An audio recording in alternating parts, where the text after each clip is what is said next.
O sistema de propriedade privada é a garantia de liberdade mais importante, não apenas para aqueles que possuem propriedades, mas para aqueles que não a possuem. Friedrich Hayek. Este é a Visão Libertária, sua fonte de informações descentralizadas e distribuídas. Com a vitória de Lula, diversas práticas criminosas foram imediatamente retomadas no Brasil. A mais recente foi a invasão pelo MST de uma fazenda de produção de leite. De acordo com a Compre Rural, a propriedade invadida e vandalizada beneficia a comunidade local através do comodato para uma associação local de produtores de leite, que utilizam a área para pastagem e manejo bovino. As invasões de propriedades por parte de movimentos campesinos não são uma novidade no Brasil. As invasões de propriedades rurais vêm ocorrendo há centenas desde o governo FHC, tendo amplo apoio dos governos Lula e Dilma, além de financiamento massivo da esquerda. A retomada de invasões já era esperada. Não adianta o isentão dizer que eu não imaginava que isso iria acontecer, pois o líder do MST, João Pedro Stedley, já havia afirmado no dia 5 de setembro que a vitória de Lula vai ter como efeito retomada das grandes mobilizações do MST. Pois é, amiguinho. O que a isentosfera poderia esperar? Que eles deixariam de invadir propriedades privadas? Na gestão de Bolsonaro, as invasões chegaram aos menores patamares da história. Somente a título de comparação, em 2022 foram 12 invasões, o maior número nos 4 anos de Bolsonaro. Já o menor número de invasões na gestão cleptocrata foi de 173 em 2009, com o pico sendo 327 invasões em 2004. Aos que acreditavam que o cenário só pioraria a partir do ano que vem, sinto muito, mas bastou o larápio ser eleito para a retomada das invasões violentas.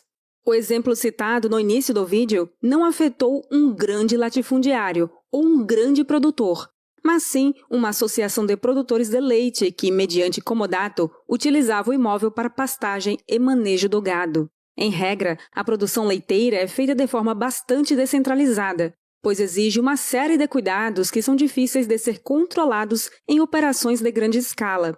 É comum que os produtores se organizem em cooperativas, associações ou outros arranjos para que possam encaminhar sua produção aos compradores. Essas organizações voluntárias são um exemplo cristalino de uma organização libertária, uma vez que os produtores voluntariamente se reúnem em prol de um objetivo comum, que é a venda dos seus produtos. Alguns equipamentos, como resfriadores ou tratadores para silagem, são muito caros para um pequeno produtor adquirir.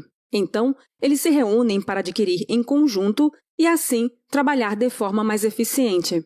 Em alguns locais, o Estado diz que irá fornecer o equipamento para os produtores, mas, no fim, o que acontece é o superfaturamento das compras, o maquinário estar sempre quebrado e só os amiguinhos do rei conseguirem acesso às horas-máquinas. Voltando ao assunto, era claro que a atuação do MST retornaria com toda a força após o resultado das eleições, pois somente os que estão de má fé ou são portadores de angelical ingenuidade não perceberiam isso, nem mesmo quando estivessem diante de um pelotão de fuzilamento revolucionário. Alguns dirão que o papelzinho rabiscado chamado Constituição da República Federativa do Brasil protege a propriedade privada. De fato, os políticos rabiscaram no artigo 5º, afirmando que é garantido o direito de propriedade, mas o pulo do gato vem logo em seguida, onde eles disseram que a propriedade atenderá à sua função social. Mas quem define o que é função social? Para qualquer libertário, a função social da propriedade é aquela que o seu legítimo proprietário decidir, desde que não interfira nos direitos naturais de outras pessoas.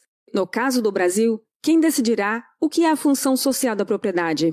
Vamos lá, adivinhem.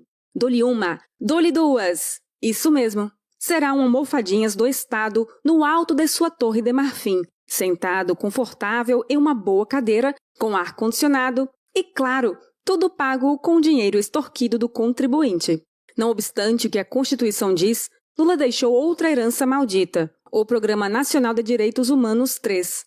Entre outros diversos itens que fariam Hayek dar pulos dentro do caixão, está um item que afirma que quando houver demandas de conflitos agrários e urbanos, serão realizadas audiências públicas com os envolvidos, isto para discutir o assunto. Aos que não conhecem, Uma audiência pública nada mais é do que um evento em que integrantes da sociedade em geral, os envolvidos e entidades como a OAB, por exemplo, se reúnem para discutir um determinado assunto e, em 99% das vezes, acabam não dando resultado nenhum. As discussões são levadas ao campo político e, normalmente, quando surtem efeito, acabam resultando em mais socialismo. Mas, ora, por que raios teria de o proprietário turbado se submeter a dar explicações aos invasores de sua propriedade? Façamos um exercício mental.